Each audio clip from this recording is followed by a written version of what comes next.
Yo tout le monde et bienvenue sur la chaîne, j'espère que vous allez bien. On se retrouve pour une nouvelle critique cinéma. Fini les vacances, on reprend le rythme des critiques hebdomadaires. Et cette semaine, je vous parle de La Chute du Président.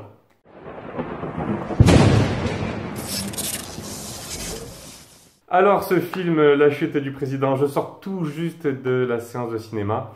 Le film est sorti le 28 août 2019. Il dure à peu près 2h01. Le film fait partie d'une trilogie qui a débuté avec la chute de la Maison Blanche, qui s'est ensuite poursuivie avec la chute de Londres. Et on retrouve à chaque fois l'acteur principal du film qui est Gerard Butler, l'acteur qui a été révélé par le film 300. Tous les fans de musculation connaissent ce film 300 et connaissent Léonidas. Donc ça fait super plaisir de retrouver Gerard Butler. Mais on retrouve également une super brochette d'acteurs, à savoir dans le rôle du président des États-Unis, Morgan Freeman. On retrouve également Nick Nolte qui joue le rôle du papa de Gerard Butler. Donc on a là trois superbes acteurs que moi j'apprécie beaucoup. C'est un film d'action avec beaucoup de combats à la mitraillette, beaucoup d'explosions, pas mal de poursuites. Comme dans les deux précédents films, on suit les aventures de Mike Banning qui joue le rôle d'un garde du corps du président de la République américaine.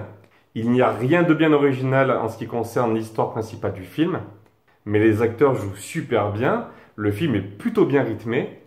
On sent que les acteurs ont pris un véritable coup de vieux, mais malgré tout, chacun mouille vraiment le maillot, tout le monde est vraiment investi. On croit vraiment à la relation qu'il y a entre chaque acteur du film. Contrairement à un film que j'ai été voir récemment, à savoir Hobbs & Shaw, les acteurs sont vraiment crédibles, ça ne fait pas trop kitsch. Comme je vous l'ai dit, le film est très bien rythmé. Beaucoup d'explosions, beaucoup de combats corps à corps, beaucoup de combats à l'arme à feu. C'est très rare les moments où l'on s'ennuie. Les effets spéciaux sont très bons, mis à part quelques explosions qui font parfois un petit peu abuser. Je pense notamment à un combat dans la forêt et un combat un petit peu à la fin. Il y a une gestion des explosions qui est parfois un petit peu hasardeuse. Mais mis à part ça, les effets spéciaux sont vraiment très bons. À un moment, il y a même une utilisation de drones de combat. Moi, ça m'a fait penser à ce que l'on avait vu dans le dernier Spider-Man. Film qui m'a un petit peu déçu. Je vous invite à aller voir ma critique. Et autant dans Spider-Man, les drones, moi j'ai trouvé que c'était carrément abusé, autant là, la scène avec les drones est vraiment géniale.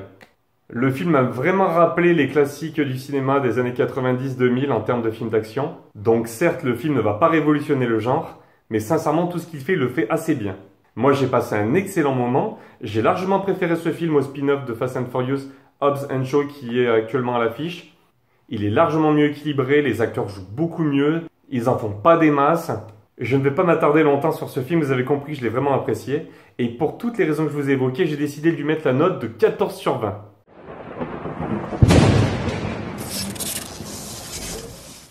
Voilà les amis, ce que je pouvais vous dire de ce film, La Chute du Président. Je suis vraiment content de vous retrouver pour une nouvelle saison de Critique Cinéma.